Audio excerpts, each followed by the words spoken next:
Porque a lei veio por Moisés, Jesus trouxe graça e verdade. João 1:17. Se inscreva no canal e compartilhe com um amigo.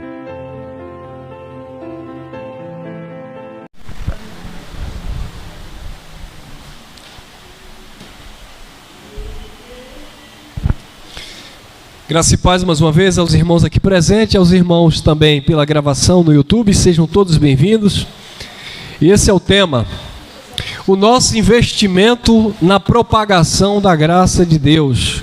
Vamos falar um pouquinho sobre esse assunto, o nosso investimento sobre a propagação na graça de Deus. Qual tem sido o teu investimento na propagação desta graça?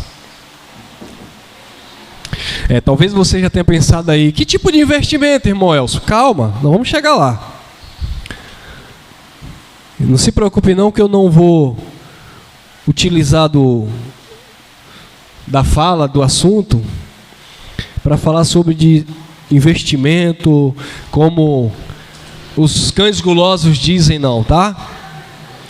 O nosso investimento na propagação da graça de Deus, o primeiro investimento precisa ser um investimento de consciência.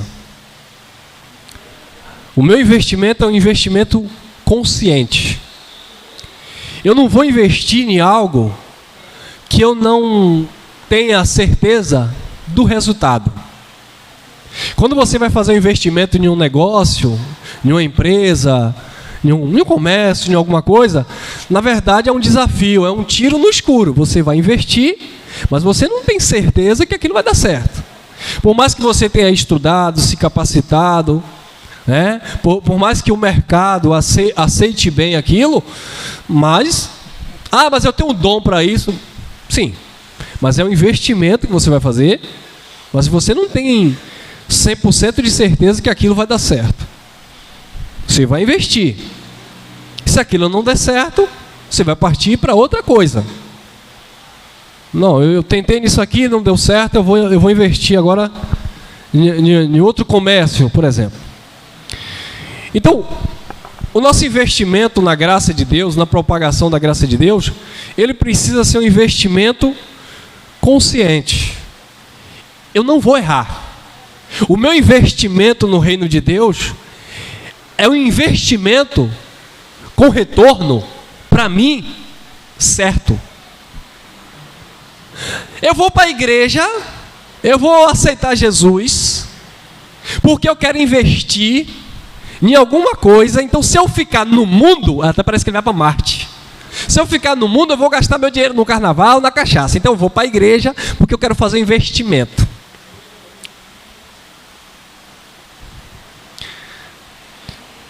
No reino de Deus, na graça de Deus, você não pode sair dando tiro no escuro. Paulo disse assim, olha, lá em 1 Coríntios capítulo 9, no versículo 24 ao 27. Paulo diz que todo atleta, ele luta ou ele corre no estádio. Todos correm, mas só um leva o prêmio. Aí ele diz, correi de tal maneira que alcanceis. Todos vão participar da maratona. Todos vão competir nos jogos públicos, dizia Paulo. Mas só um vai subir no pódio. Aí Paulo vai falar que aquele que vai subir no pódio, aquele que vai receber a medalha de primeiro lugar, é aquele que se esforçou, se dedicou. E ele fala também que se absteve, abriu mão de muitas coisas na vida para alcançar o primeiro lugar. Aí Paulo disse, eu não corro como que correndo em vão, eu não bato como se eu estivesse combatendo com ar, sem propósito. Eu tenho um objetivo. Em outra carta ele dizia, eu sei em quem eu tenho crido, eu estou certo que ele é poderoso para guardar o meu prêmio, o meu depósito. O meu investimento, dizia Paulo, no reino de Deus, era um investimento certo, seguro. O investimento de Paulo na propagação da graça de Deus era baseado naquilo que Jesus falou. Não ajunteis, que Sandro citou aqui, tesouros na terra, onde o ladrão rouba, a traça e a ferrugem tudo consome, mas ajunteis tesouro no céu. E o mesmo Paulo, sabendo disso, ele disse aos Colossenses 3, vocês que já morreram com Cristo, ressuscitaram também com Ele, pensai nas coisas que são, buscai as coisas que são de cima, e não as coisas que são da terra, porque perece, mas as de cima, a do alto, permanece.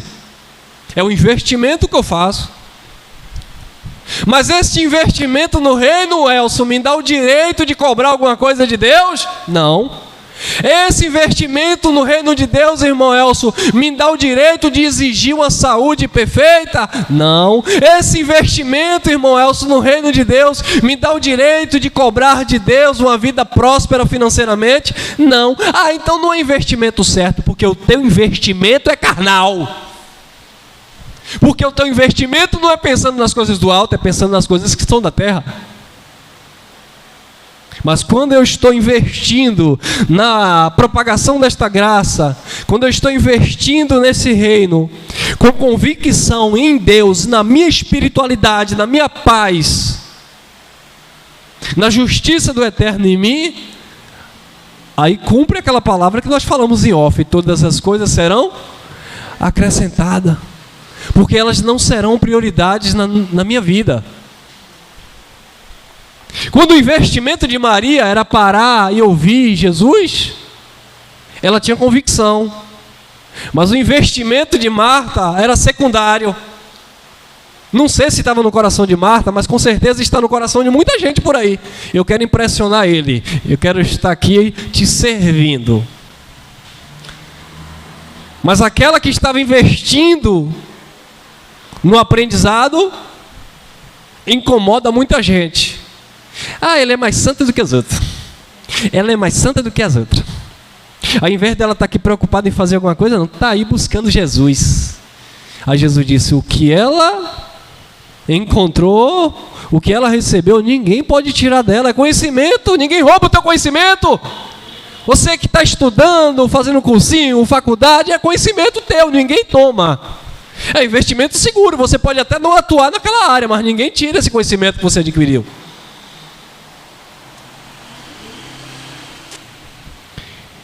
Então eu preciso investir na propagação da graça. Ô irmão Elcio, como é que você faz esse investimento na propagação da graça? O investimento em propagar a graça não é investir em um espaço, não é investir em um microfone, não é investir em cadeiras. O investimento que eu faço, aí estou falando de mim agora, a primeira coisa é a predisposição que eu tenho que ter, uma vocação, uma vontade, e tentar fazer, não que eu seja melhor, mas tentar dar o meu melhor. É um investimento que eu vou fazer, porque o que vai manter o conhecimento, ou o que vai transmitir o conhecimento e a edificação que não é minha, que é de Deus para a vida dos meus irmãos, não é o espaço e as cadeiras, é o conhecimento.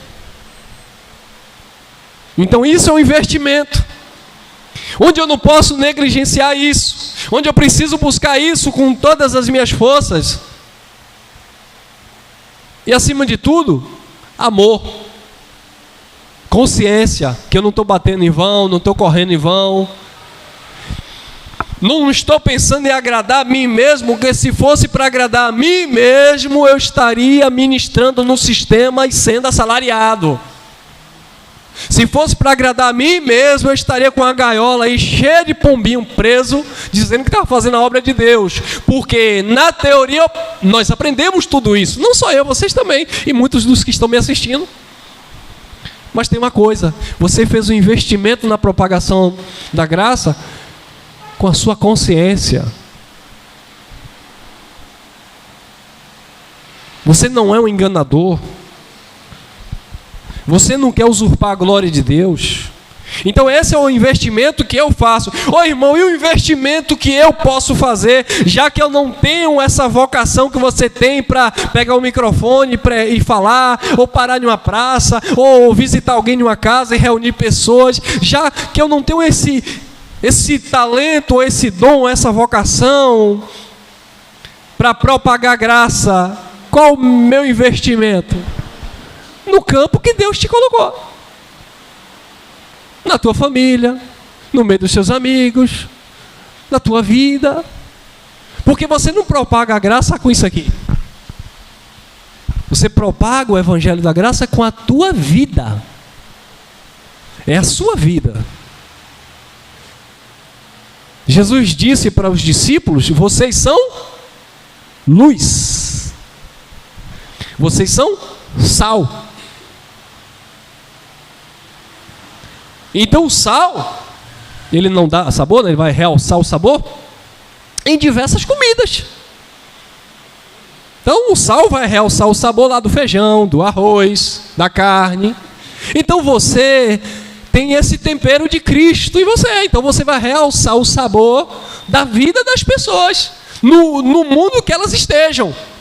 Eu posso levar esse sabor, ou realçar o sabor, na vida de alguém que está no candomblé. Não necessariamente ele tem que estar aqui dentro. Eu posso levar Cristo para ela lá. Eu posso representar Cristo para ele que está na religião X ou Y. Por quê? Porque nós estamos falando de reino, nós estamos falando de evangelho, nós estamos falando de graça. Nós não estamos falando de doutrina, placa, instituição religiosa.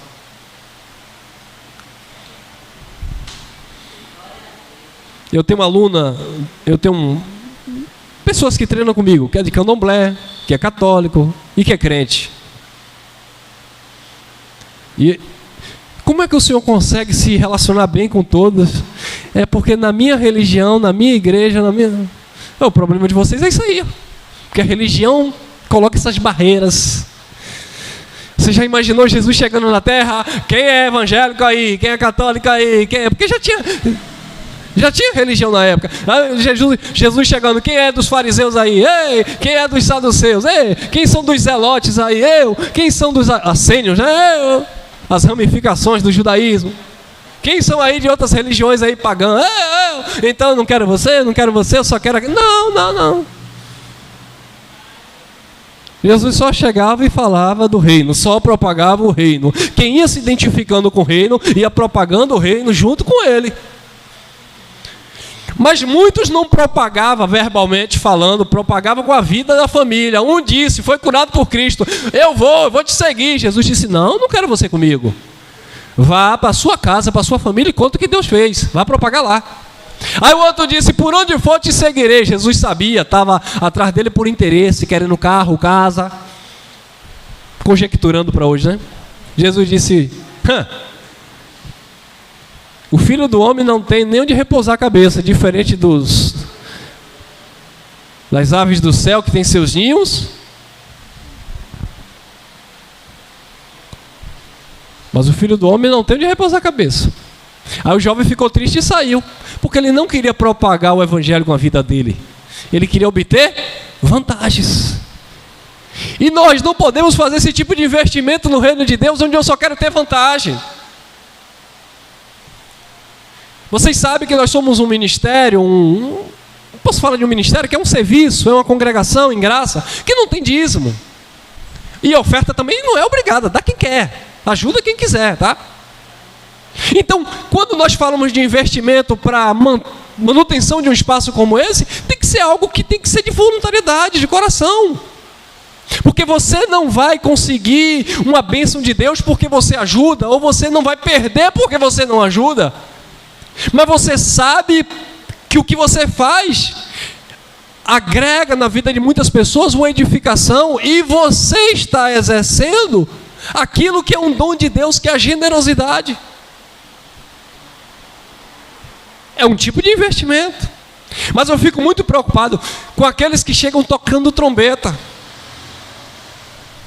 Porque no sistema religioso eu fazia isso, eu construía, eu acabava, eu derrubava, porque na graça... Eu digo, porque no sistema eu investia e não sei o que, tal, então... Quem mais faz propaganda são aqueles que menos fazem investimento. São aqueles que menos ajudam. Por quê? Porque já tem a necessidade de auto se promover, de mostrar que faz. Não precisa. Não precisa, porque nós somos, né? desculpa a redundância, nós somos quem somos, você é quem você é. Já está em você, tudo já está em você. Já está aí, no teu coração. Então qual o nosso investimento? 2 Coríntios 6:1. E nós, cooperando com Ele, também vos exortamos a que não recebais a graça de Deus em vão. Não receba a graça de Deus em vão. Não deixe, não faça com que essa graça seja algo artificial na sua vida. É de graça para a tua vida, mas custou um preço. Cristo pagou. Valoriza o presente que é a graça. A salvação eterna não é pelo que tu faz, é pelo que Ele fez. Não é porque você é evangélico, porque você é crente, porque você é isso. Não é porque você oferta. Não, a salvação eterna nunca dependeu disso. A salvação eterna nunca dependeu da cor do teu cabelo, da tua pele, penteado, brinco. Não. Não é por méritos humanos, é graça, é um favor, é um presente, é um dom. E Romanos 11:29 diz que os dons são irrevogáveis. Ele não toma. Ele deu, acabou. Então já que a graça, a salvação é um dom de Deus, então eu vou fazer da minha vida o que eu quiser fazer. Pronto, é o tipo de investimento que você vai fazer. Você valoriza ou não, é como um presente que alguém te dá. Quando você vai lá na loja comprar aquela camisa X, no valor X, você tira do seu bolso, paga, você vai valorizar, você vai lavar com cuidado. Você vai comprar aquele guarda-roupa, sei lá, alguma coisa. Você vai limpar. Mas se alguém chegar e te dar, quando vê, está lá jogado. Não generalizando, muitas vezes é assim. É porque foi dado. Eu recebi.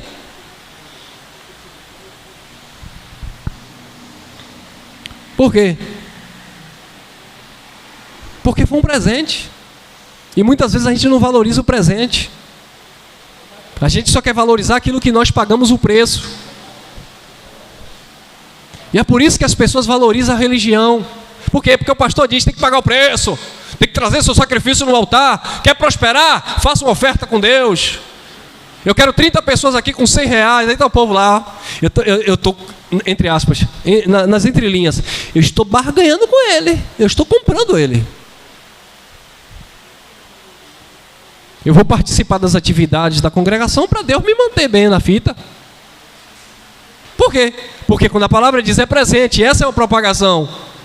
Esse é o investimento que eu faço na propagação. É um presente de Deus, não é pelo que você fez, não é por merecimento, é por graça. Isso às vezes nos cansa, porque as pessoas não querem ouvir isso. Ai, mas assim é muito fácil. Mas quem diz que é difícil é o sistema, não é Deus.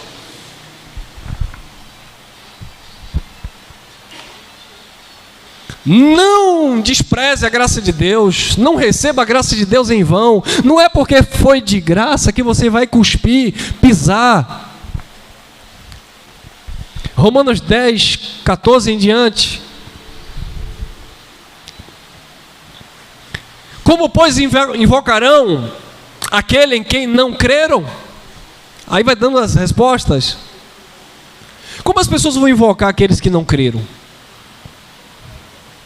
Para você invocar, para você se relacionar, você tem que acreditar. Mas como crerão naquele de quem não ouviram falar? Não, irmão, mas eu já ouvi falar de Jesus. Você ouviu falar de Jesus na religião. Você ouviu falar de um Jesus criado pelo cristianismo romano. Muita gente não ouviu falar de Jesus bíblico. O judeu, o nazareno, o amoroso, o misericordioso. Aquele que perdoa, aquele que levou o pecado na cruz. As pessoas não conhecem esse Jesus. É por isso que Paulo falou na segunda carta aos Coríntios: se pregarem para vocês um outro Jesus, se anunciarem um outro evangelho, se vocês receberem um outro espírito, com razão vocês vão sofrer. E por que as pessoas estão sofrendo? Porque estão recebendo um outro Jesus que não é o Jesus bíblico, estão recebendo outro evangelho que não é o evangelho da graça, e estão recebendo um outro espírito, uma outra doutrina que não é a do Espírito Santo. E aí as pessoas estão sofrendo, porque domingo está salvo, segunda está perdido. Aceitou Jesus, é de Deus. Negligenciou o dízimo o mês que vem, roubou a Deus, vai para o inferno. Está tudo confuso, está tudo misturado. Pegaram as escrituras, bateram no liquidificador. Está parecendo aquele suco do Chaves. Parece tangerina, mas é de limão e tem gosto de manga. Está assim o evangelho por aí. E no final não é nenhum nem outro. Não separa as coisas. Não ordena as coisas. Então como é que as pessoas vão invocar esse Cristo que apresentou a sua graça, se as pessoas não conhecem, nunca ouviu falar dele? Não, irmão, eu já ouvi falar de um Deus que te ama, mas se você não aceitar ele, ele te manda para o inferno. Que amor é esse? Esse inferno religioso cheio de condenação que eles dizem. Não, o amor de Deus, eles mesmos entram em contradição. O amor de Deus é incondicional, enquanto você permanecer na igreja. Saiu da igreja, aí já não é mais incondicional. Porque o amor de Deus é incondicional. Mas o quê? O filho pródigo saiu de casa, gastou toda a sua herança. Chegou lá e ele disse: perdi meu pai. Foi isso? Não. Ele disse: eu vou voltar para casa do meu pai. Meu pai está lá me esperando. O pai fez festa. Recebeu o filho que estava perdido, mas era filho. Não deixou de ser filho. Minha ovelhinha, você vigia aí, meu. Era filho. Como, pois, invocarão aquele em quem não creram?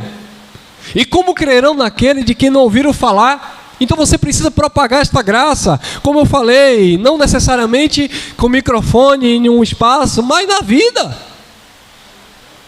Falar desta graça. E como ouvirão se não houver quem pregue?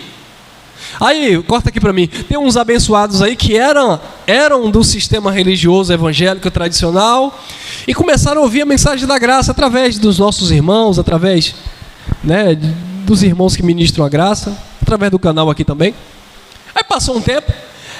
Mas na verdade a graça acabou. A graça não existe mais não. Por que não? Não precisa. Eu não sei porquê. Eu já ouvi aqui nos comentários aqui. Não precisa pregar o evangelho da graça não. Por que não precisa? Não, porque na verdade o evangelho da graça já se cumpriu. Eu falei, sério? Nunca leu não? Colossenses capítulo 1, versículo 23. Deixa eu dar uma olhadinha aí. Colossenses 1, capítulo 23, é isso? O que está lá escrito? Vamos ver se o evangelho da graça já foi pregado. Então, o irmão Elcio está perdendo tempo falando da graça. Mas como ouvirão se não há quem pregue? Não, mas já houve quem pregasse. Sério? Então beleza, vamos lá. Colossenses, capítulo 1, versículo 23, que diz assim. 1:23. Assim. Se na verdade permaneceis fundados e firmes na fé, e não vos moverdes da esperança do evangelho que tendes ouvido. Então já ouviram, né? Isso.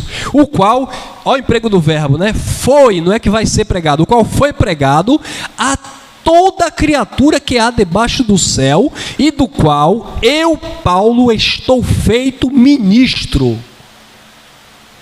Aí os irmãos que eram da tradição religiosa receberam a graça através do irmão Elson, através do Geraldo Moraes, do Cristiano França, do André Pimentel e tantos outros irmãos que hoje estão propagando aí.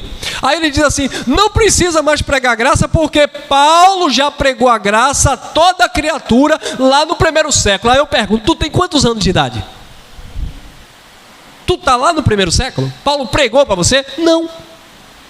E qual o mundo de então conhecido? Qual era toda criatura que Paulo se referia? Na época de Paulo, no tempo de Paulo, quando Paulo pregou o evangelho a toda criatura daquela época, é porque Paulo fez um investimento. Paulo fez um investimento na propagação do evangelho. Havia uma profecia em Atos, capítulo 9, versículo 16, que quando Matias se opôs a não orar por Paulo, para que as escamas dos olhos caíssem, Jesus disse: vai, porque este é para mim um vaso escolhido. Eu vou mostrar o quanto ele deve padecer por amor ao meu nome. Aí Paulo fez um investimento, porque era um chamado de Deus para aquele propósito. Atos capítulo 20, versículo 24, Paulo disse assim, ó: em nada eu tenho a minha vida como preciosa, ou seja, eu não tenho nada de melhor na minha vida, eu não tenho nenhuma preciosidade na minha vida, a ponto dele não querer nem mais família e viver intensamente para a obra de Deus. Ele disse: em nada eu tenho minha vida como preciosa, contanto que eu cumpra com alegria a minha carreira e o ministério que eu recebi do Senhor Jesus Cristo para dar testemunho da sua graça. Aí no versículo 32 de Atos dos Apóstolos, capítulo 20, ele fala assim: encomendo-vos a Deus, eu encomendo vocês a Deus, eu apresento vocês a Deus. Vocês quem, Elcio? Eu não estava lá. Então Paulo não pregou para mim. Eu encomendo-vos a Deus, falando para aquela comunidade, e a palavra da sua graça, a Ele que é poderoso para vos edificar, falando para aquela igreja, e da herança entre todos os que são santificados. Aí Paulo também fala para Timóteo, já perto da sua morte, ele disse: olha, o dia da minha partida está chegando, combati o bom combate, acabei a minha carreira e guardei a fé. Aí Paulo depois morreu, foi decapitado em Roma. Antes de ser decapitado em Roma, está lá no final do livro de Atos, ele alugou uma casinha, ficou 3 anos ensinando o evangelho, o reino de Deus, a todos que vinham ter com ele. E aí ele foi decapitado. Aí depois que ele foi decapitado, Timóteo parou de pregar? Silas parou de pregar? Silvano? Os demais pararam de pregar? Tito parou de pregar? Não, continuaram a pregar, porque era o ministério de cada um, e havia pessoas que deveriam ser edificadas por aqueles irmãos. Então aqueles irmãos continuaram investindo na propagação da graça de Deus, independente de Paulo. Agora você vir para cá me dizer que eu estou errado em pregar o evangelho, porque Paulo já pregou a toda criatura, pelo amor de Deus, irmão. Que tipo de sabedoria é essa que você tem? Como virão, se não há quem pregue? Se nós estamos aqui hoje, graças a Deus, livres do sistema religioso, é porque alguém se predispôs a pregar. Alguém fez um investimento. E eu queria falar um pouquinho sobre esse processo, porque algumas pessoas me perguntam: Elcio, fala sobre a questão da história da graça de Deus no mundo. Porque nós temos poucas informações, até porque a graça de Deus, ela é de Deus, não é do homem. Agora, é claro que naturalmente Deus começou a levantar pessoas para começarem a abrir o verbo, a falar desta graça que estava oculta, que Paulo falava naquele tempo, mas depois a religião abafou. Taparam o espírito. Lembra daquela mensagem que nós demos em off? Não abafeis o espírito, não extingais o espírito. Então o sistema religioso tradicional começou a abafar, principalmente lá de Roma. Começaram a corromper os bispos, começaram a corromper os cristãos verdadeiros lá do primeiro século. E a religiosidade foi entrando, e aí o sistema foi crescendo, inchando, não crescendo. Aí veio as divisões. Mas depois teve a reforma com Lutero. Que reforma, irmão? Ele só pensava diferente, porque depois de Lutero vem Calvino, vem Armênio, vem não sei quem, vem a mulher do 7º dia, e vem o homem do véu. Todo mundo criou o seu. E o espírito continuou abafado, a verdade continuou oculta. Mas ela é espiritual. Então, ao correr da história, Deus foi levantando pessoas que foram disseminando nas entrelinhas, falando dessas verdades no seu tempo. Então nós não temos uma exatidão, mas teve uma pessoa que marcou um tempo como aquele que saiu falando desta graça, não na revelação que nós falamos hoje, mas de uma mistura. E esse homem chamava José Luiz de Miranda, um porto-riquenho. Então esse homem começou a falar da graça de Deus, ele começou a investir. Pregava predestinação, pré-eleição. Só que ele se corrompeu, sabe por quê? Porque quando você consulta carne e sangue, você cai. Ele começou a ficar famoso, começou a enriquecer, porque ele pregava graça, mas tinha dízimo. Pregava graça, mas tinha imposição de mão, como autoridade profética. Pregava a graça, mas era uma graça fermentada, que para aquele tempo serviu, mas depois começou a mandar, olha as interpretações carnais, começou a mandar os seus membros tatuar o número 666 no braço, dizendo que era o número de bênção de Salomão. Começou a confundir as coisas. Por quê, irmão Elcio?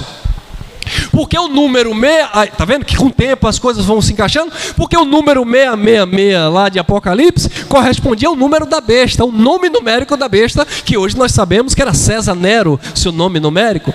Mas lá em Salomão, quando ele mandou pegar lá as pratas, pesar, né, 666 quilos de ouro e prata e joia preciosa, era sobre prosperidade, e aquele peso específico que ele falou, batia com o mesmo número.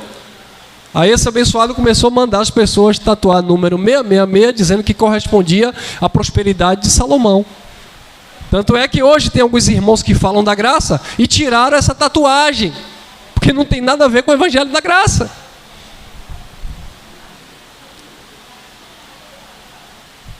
Então esse homem foi o primeiro que saiu aí no mundo pregando a graça, depois se corrompeu, se intitulou Jesus Cristo Homem, disse que ele era imortal. Segundo informações, enchia a cara de cachaça e eu soube que morreu de cirrose. A mulher dele também se corrompeu e disse que era a reencarnação de Miguel e começou a enganar muita gente. E o povo ficou assim, mas cadê?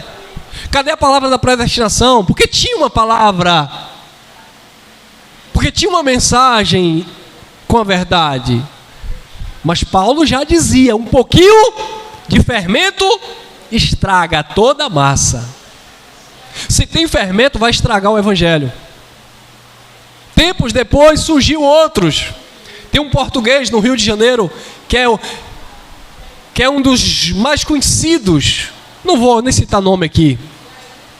Eu citei do outro que já morreu, né? Quem está vivo eu não vou citar não. Mas tem lá, eu posso citar o nome até da instituição. É a Cristo Vive, tem um português lá, que ele disse que ele era a única voz no mundo que falava da graça, que os outros não podiam falar. O irmão Geraldo foi bispo de lá.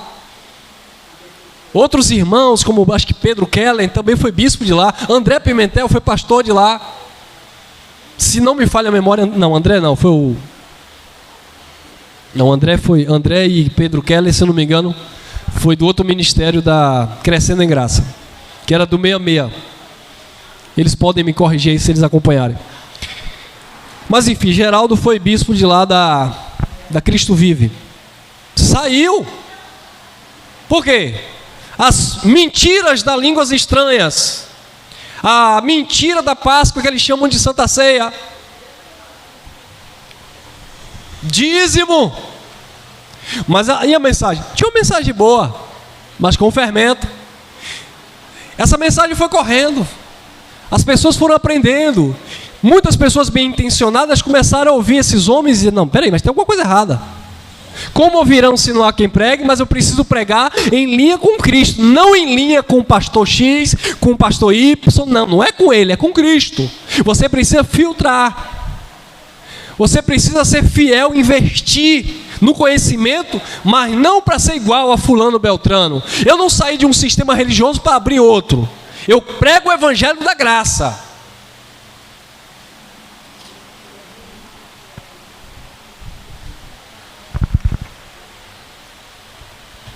E como pregarão se não forem enviados? Agora a pergunta é, enviado por quem? Por homens?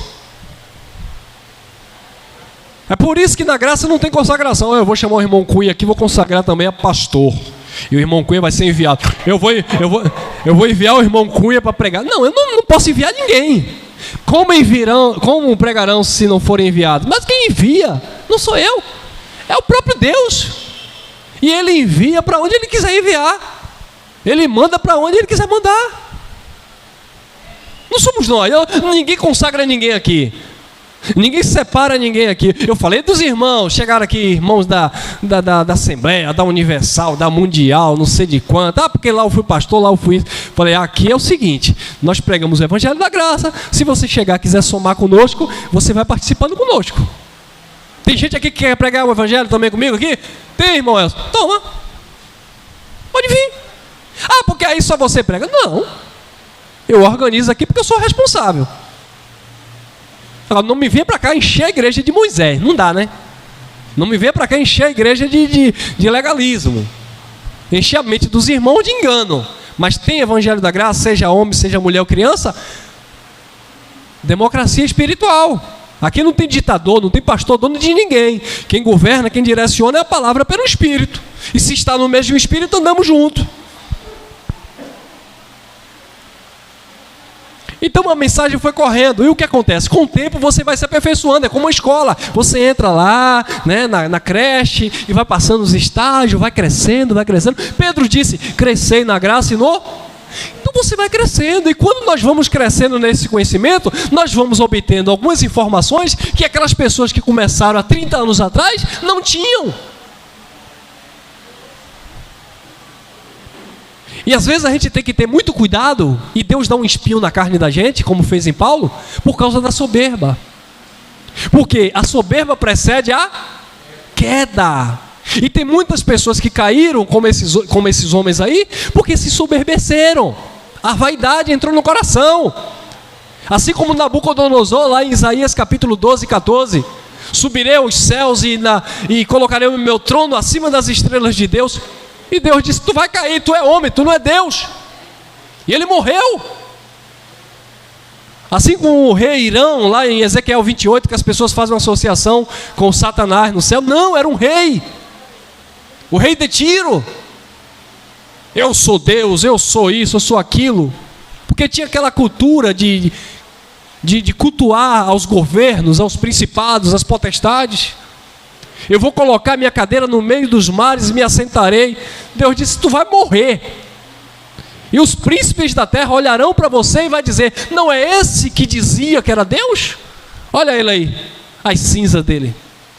Soberbas de homens presunçosos dentro da história bíblica, como Nimrod, que queria construir uma torre para chegar no céu, e Deus espalhou o povo e derrubou tudo. E tantas outras histórias bíblicas que Deus destruiu por causa da soberba do homem.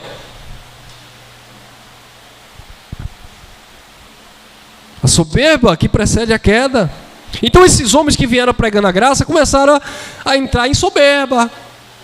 Como esse que disse que era o próprio Jesus encarnado. E aí vem outros irmãos agora pregando. E é um cuidado que nós devemos ter, para não entrarmos nesta soberba. Uma das primeiras coisas que eu vi quando começamos a anunciar a graça, quando eu comecei, é que aqueles que já pregavam a graça, por causa da consideração, aí eu não vou julgar a pessoa porque eu não sei o coração da pessoa. Quem conhece o coração dos irmãos é Deus. Mas eu vou julgar a questão visível da coisa. Então o que acontece? As pessoas chamavam os irmãos de apóstolo. Quem lembra disso? Chamavam o irmão de bispo. Mas não é chamar naturalmente, porque tem alguns irmãos aqui que me chamam de pastor. Mas eu sei que é uma coisa natural, espontânea. Alguns me chamam de irmão Elson, outros me chamam de pastor, mas não é com aquele apego ao meu pastor. Não é isso. Mas, todavia, entretanto, alguns irmãos que pregavam graça anteriormente, ficavam naquela coisa, pastor em graça, o bispo em graça, o apóstolo em graça. E Deus começou a me inquietar com isso. Eu, comecei a trazer, são dons, não são títulos. São dons lá da igreja primitiva. Esses dons podem estar em nós por causa do Espírito que é o mesmo? Sim, podemos desenvolver esses mesmos dons do cuidado, do amor e da propagação com conhecimento? Sim, mas são dons que não pertencem a mim, pertencem a Ele, ao Senhor. Então quando eu estou falando a gente, né, no plural por causa do espinho da carne. Mas quando a gente começou a falar que não existe esse negócio de bispo em graça, pastor em graça, porque de onde eu saí já diziam assim, eu não consagrei. Aí eu entendi a graça, graças a Deus que vocês não me consagraram, porque eu não fui chamado por vocês, eu não fui enviado por vocês. Porque se eu tivesse sido enviado por vocês, eu estava me corrompendo igual a vocês. E hoje você não vê um irmão pregando a graça de Deus, e pregam muito bem, por sinal, e as pessoas consideram, mas você não vê esses irmãos pregando a graça de Deus. Eu sou apóstolo da graça, eu sou pastor da graça. Quem vê? Eu sou bispo da graça. Não vê por quê? Porque nós cortamos logo o mal pela raiz. E eu fui um dos primeiros, para não me ensoberbecer, que bati contra isso. Fui um dos primeiros. Eu cheguei numa cidade para pregar o evangelho da graça e um pastor, como é que você consagra lá os irmãos? Eu falei, como é que é? Eu falei, o senhor prega a graça, porque no YouTube, no Facebook eu vejo o senhor pregando a graça. É porque aquele ditado, quem vê cara não vê coração? Nas redes sociais, prega a graça. Quando eu cheguei na igreja dele, fermento. Mulher não senta lá no púlpito. Na igreja lá tem aquele lugar alto lá onde ficam os pastores de terno e gravata. Não tem dízimo, ele ensina. Aí ele veio de uma raiz assembleana. Então ele se libertou de muita coisa. Não tem dízimo, não tem labachúria. Ele prega muito bem o evangelho da graça. Só que os usos e costumes do sistema estavam lá. Eu falei, meu irmão, tu me chamou da Bahia para vir pregar aqui. E tu acha que eu vou abraçar isso aí, meu irmão? Vem sentar aqui no lugar. Eu prefiro ficar aqui. Me deixa aqui. Qual o investimento que fez para ir daqui para lá? Me perdoe, mas tem que ser sincero. Para pagar minha gasolina foi uma luta. Mas para pagar quase 5 mil reais para um cantor pentecostal, para levar a galera, é fácil. Então estão investindo mais no sistema do que na própria graça. Enquanto o irmão Elcio levava projetor, computador, e a igreja toda arrumada, e o irmão Elcio lá suado, colocando a mensagem, e todo mundo chegando. Quem é o pregador da noite? Veio da onde? Veio de Lauro de Freitas. E cadê ele? Está ali, ajeitando o som, ajeitando o computador. E o cantor chega lá, com violão, com tecladista, e cheio de soberba, a ponto de chamar o funcionário dele lá enfim, dá um palavrão lá, porque o camarada não encontrou barbeador para fazer a barba dele antes de cantar. Mas é famoso. Em off eu posso dar nome, aqui não. Já sabe quem é, né? Quem é? É esse aí. Pois é. Mas a lapada comeu certo, porque quando eu peguei o microfone eu vim pregar o evangelho da graça. Aqui não tem ninguém melhor do que ninguém. Para com que negócio de pastor. Que negócio de líder? O líder é o Espírito, ele que direciona. Nós somos irmãos. Mas irmão, lá o pessoal não te chama de pastor não. Eu falei, pra quê, irmão? Não, irmão, é porque tem que chamar de pastor, porque mostra mais autoridade. Autoridade é do evangelho, é do conhecimento. Eu quero ter autoridade no sentido de conhecer e edificar as vidas, e não de mostrar que eu sou uma autoridade. Pra quê? Deixa isso aí pros homens, pra religião. Porque para o evangelho não tem isso. Irmão, mas muitas portas se fecham, né? Não. O que se fecha não são as portas que Deus abre. Se fecha é o sistema religioso. E quem disse que eu quero entrar? Irmão, mas você pregava em várias igrejas, em vários congressos, um monte de pastor que te assiste, que te convidava, hoje não te convida mais. Irmão.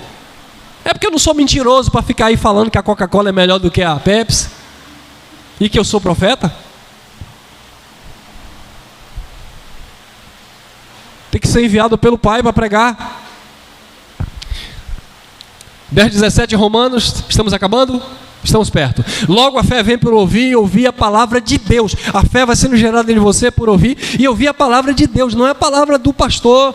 Não, mas o pastor falou de Deus, ele falou de Deus, mas ele falou em que linha? Ele falou em que contexto? Não, ele falou de Deus em Malaquias 3:10.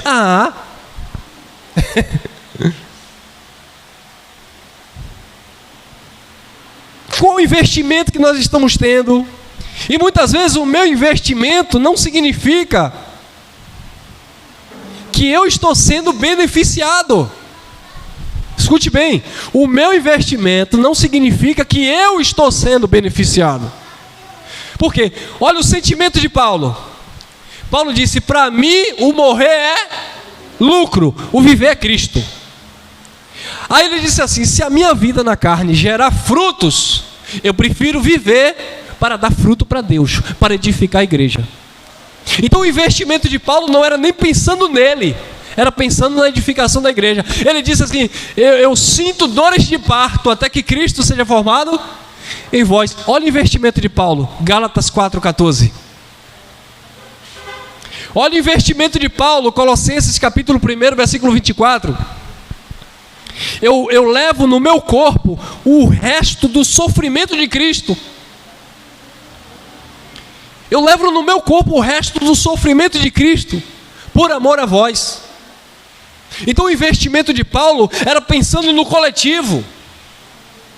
O investimento de Paulo não era pensando no seu bem-estar. O investimento desses homens da religião é pensando nele, na família dele, nos negócios dele. Eles dizem que amam as ovelhinhas, mas na verdade eles não amam. Eles amam a fama, o dinheiro e o reconhecimento. Tem nada de amor à ovelhinha. Quem amou a ovelhinha foi Cristo. Quem ama, quem amou. Não estou também generalizando, que é claro que tem muitos homens aí, pastores, que cuidam com amor daquelas pessoas.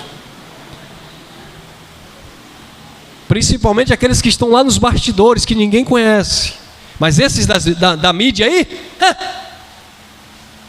como dizia aquela música de Bezerra da Silva, se gritar pega ladrão, tu fica meu irmão. Esses que estão na mídia aí, fica aí. Vou orar por você. Você já viu aquela... como é que chama? Eu não tenho isso no meu celular não, mas aquela coisa automática no celular, que alguém passa uma mensagem para você, automaticamente manda lá uma mensagem, né? É assim que eles fazem. É automático. É aquela coisa do telefone, você deixa seu recado, que daqui a pouco eu te retorno. É mentira. Eles são assim. Eles querem seguidores, querem ibope, mas não querem cuidar. Não se preocupam.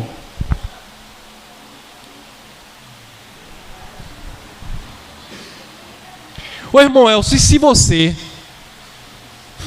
E se 10 mil pessoas congregassem com você, irmão Elcio? Você ia se preocupar com 10 mil pessoas como? Simples. Como? Simples. Porque a minha preocupação com 5, 6, 50 ou 10 mil é uma preocupação de Cristo.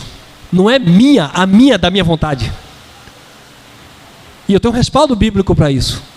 Paulo disse em 2 Coríntios, capítulo 11, versículo 2. Paulo disse, eu estou com zelo de vós, com cuidado de vós, com zelo de Deus, para vos apresentar a Deus como a virgem pura, um só marido, a saber, Cristo. Então o cuidado que eu tenho com 50, eu posso ter com 1 milhão de pessoas, porque a mensagem que eu estou levando, não sou eu que vou cuidar de vocês. Eu estou levando vocês ao entendimento daquele que cuida de vocês.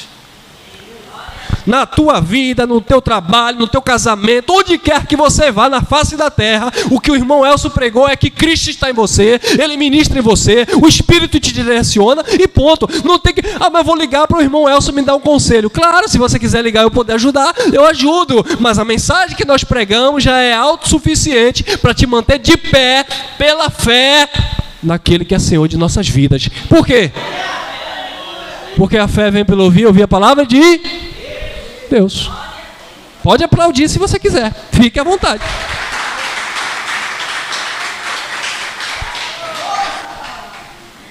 Ainda chegando nessa cidade, ele conversando comigo, ele disse assim, irmão Elcio, eu assisti uma mensagem onde um pastor, e aí eu aprendi que o diabo como ser espiritual nunca existiu, e ele falou, aí eu parei assim, falei, como é que é?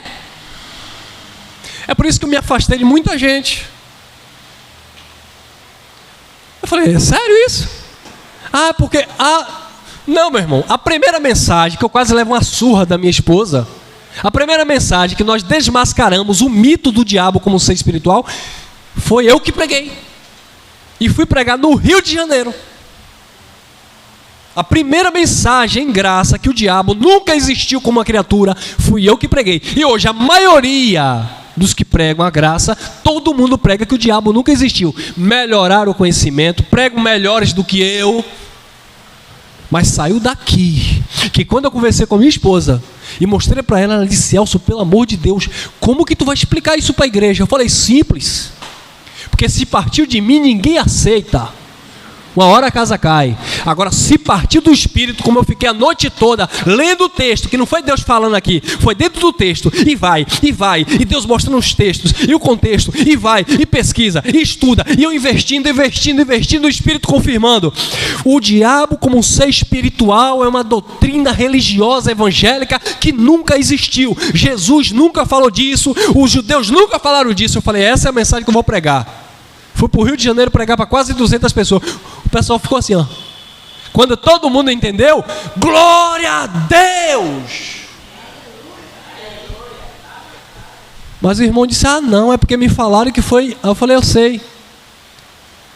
É porque às vezes as pessoas querem roubar um projeto que tu tem. Tu criou algo e as pessoas querem tomar. Mas a mensagem que eu falei, que alguém disse que foi ele que falou, a mensagem não é minha, pode falar. Mas como a gente percebe, como as pessoas querem levar vantagem e obter reconhecimento, e isso até é uma graça. E como eu falei, por causa do espinho na carne, muitas vezes, a gente, ó, e eu prefiro me afastar de certas pessoas do que andar de mãos dadas, porque daqui a pouco essas mesmas pessoas que estão dizendo que estão pregando o Evangelho da Graça, estão se corrompendo também. A fé vem pelo ouvir e ouvir a palavra de Deus. Amém, meus irmãos? Ficamos por aqui, foi o suficiente. Tinha umas coisinhas aí, mas o Espírito falou: basta, acabou. E é isso. Que você faça um bom investimento na sua vida, que você saiba investir na graça de Deus, com a tua fidelidade, com a tua honestidade, com a tua verdade. E só tem um versículo que eu quero lembrar aqui para vocês. Gálatas capítulo 5, versículo 13. Irmãos, foste chamados à liberdade, mas não useis da liberdade para dar ocasião à carne, mas servi-vos uns aos outros em amor. Por que, irmão Elcio? Porque a graça é um presente de Deus. Tudo é lícito, mas nem tudo nos convém. Tem muita gente que conhece o Evangelho da Graça e hoje em dia estão perdidos no mundo das drogas, separaram-se de suas famílias porque deram lugar à sua carne. E ligaram para mim, irmão, ainda bem que a salvação eterna não se perde. Eu falei: a salvação eterna não se perde, mas que vida miserável é essa que você quer viver, que conhecendo o Evangelho da Graça, ao invés de investir no Evangelho da Graça, na propagação do Evangelho da Graça, agora está vivendo nas obras da carne, perdendo família, perdendo negócio, perdendo prosperidade, perdendo tudo. Ah, então é Deus apertando, é o diabo. Não, é a tua colheita. Tá me ouvindo, né? Depois não diga que eu não avisei. Graça e paz.